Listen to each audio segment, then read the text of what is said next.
Susan Gardner here from Municipal World. I'm at the 2018 AMO Conference in Ottawa, Ontario. And joining me this morning in our studio is John Matheson from StrategyCorp. Welcome, John. John's going to speak with us this morning about how to build a personal brand for your campaign. Well, yeah, CRH was kind enough to sponsor a breakfast this morning and asked me to come speak at it. And we had an audience predominantly of municipal councillors and mayors who were heading into the election cycle, and the theme was how to use policy as part of your brand. One of the real issues, I think, is if you go back to the famous statement Kim Campbell once made about elections are no time to talk about serious policy issues. Some people have misunderstood what she meant, some people have been critical of what she said, but I think the point she was really trying to communicate is it's a very difficult time to communicate complicated pieces of policy knowledge to the public when you're in the cut and thrust of an election campaign.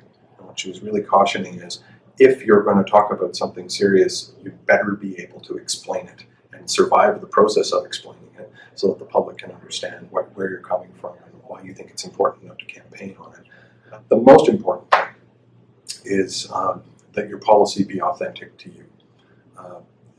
This is quite simply the right thing to do, because if you're going to be having to implement it for the next 4 years, it really needs to come from here. But it's also good politics. The public can smell inauthenticity like a dog can smell fear, and so they can tell pretty quickly if what you're saying isn't truly coming from the heart, and so that's awfully significant. The second piece is to make sure that you understand the job that you're running for. And there's two pitfalls that you sometimes see municipal candidates fall into.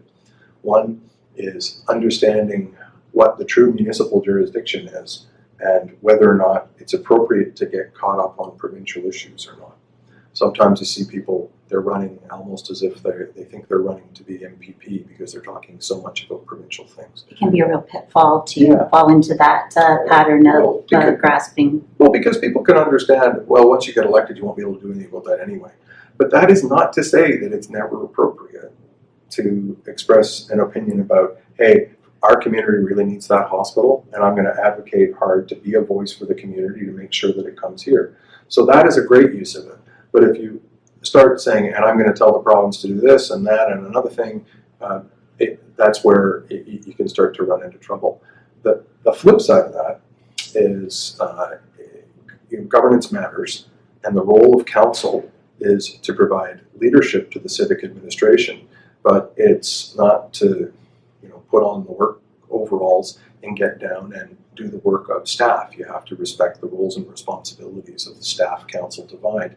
And sometimes you hear people talking about their campaign almost as if you think they're running to be head or director of the works department or head of the yard where they fix the potholes. That's frankly not the role of council. It'll only cause trouble down the road, and I think members of the public would expect that the council is running to be the councillor and provide the oversight, because that's the position you're running for. Right, and that's why they have the chief administrative officer or That's city right. manager. And a lot of problems in the running of municipalities come about when you have councillors who stray out of that role and get too far down into the weeds of the civic administration. That's not the function, and it is important that those governance roles be respected. I think then the final piece is to figure out what is appropriate and good for the community, and so how do you find that out? And one answer is obviously polling.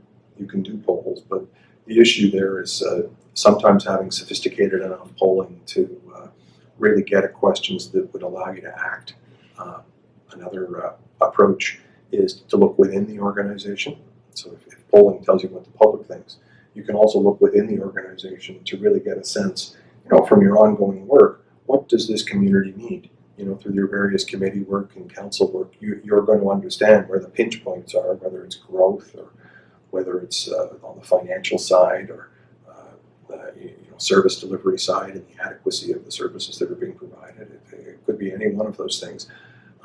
But the trick there is, again, to remember that while you could get chapter and verse about strategies and plans and this sort of thing, At the end of the day, you probably have to reduce those to 2 or 3 bullet points or 2 or 3 words even that might say, we're going to preserve the agricultural character of the township, or we're going to have balanced growth or something like that. You have to be able to simplify it, or you're going to fall right into the mud that Kim Campbell warned us about trying to communicate complicated policy that goes beyond what people want to know.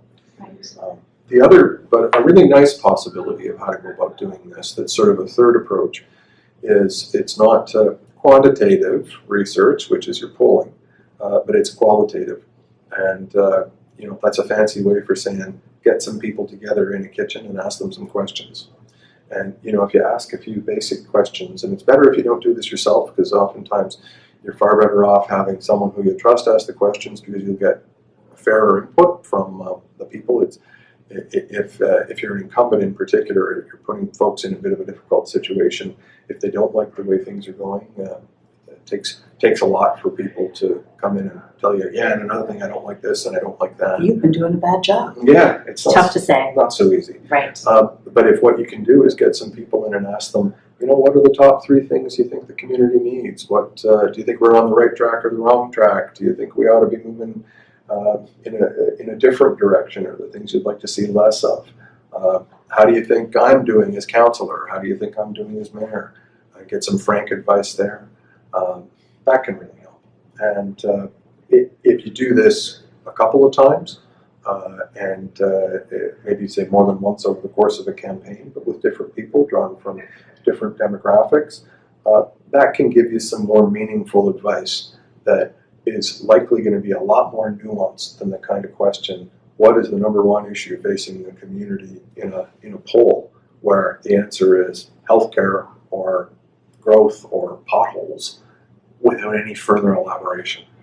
Because the risk is, we all know that it would be nice to cap taxes. We all know that it would be nice if they never went up. And if you ask people what's the number 1 issue, depending on how they're feeling, they might say cost of government. Yes. But that doesn't mean that they want you to not spend enough. That doesn't mean that they want you to reduce the size of government just because you can. What it means is they probably want the right mix of value for money. And in one-word answers, or circling a 6 or a 7 or a 2 on a poll, they may not really be telling you what they really think, in a way that you can really rely on it when your name is going on the ballot.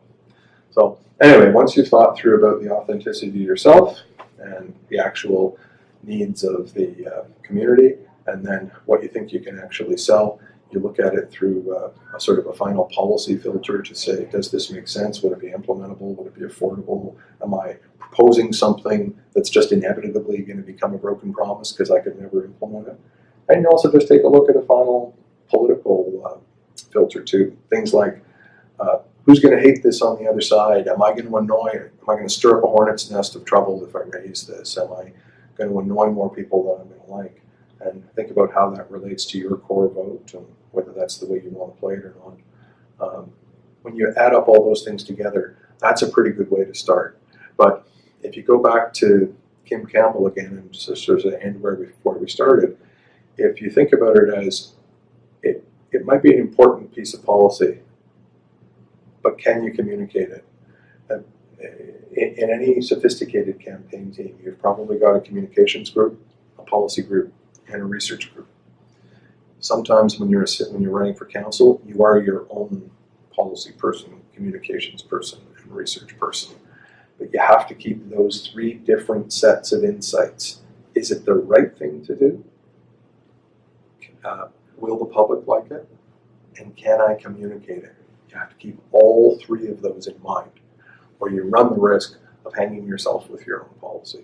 Because the right thing to do, if you can't communicate it, is not going to, it might be good for the community, but somebody else will get the privilege of implementing it. So you just need to watch out for the policy that it cannot possibly be communicated. We've sometimes called that the neutron policy, which is the policy that leaves the building standing, but that kills all the politicians that propose it. Yeah. And that you got to watch out for that. Exactly. It's solid, it can bring value, but you may not be able to.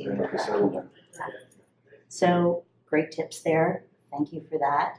lots of insights about the pitfalls to avoid. And if you're running for election this year, as many people across Canada are in municipal elections in various provinces, some great starting points as well about being authentic, knowing what the job is, and understanding governance, and then taking all of that to put behind what's best for your community. Thanks so much for joining us, John. Thank you. It's been a pleasure chatting with you. And thanks all of you for running, because the process is so important. Absolutely. I'm Susan Gardner from Municipal World. We share your stories.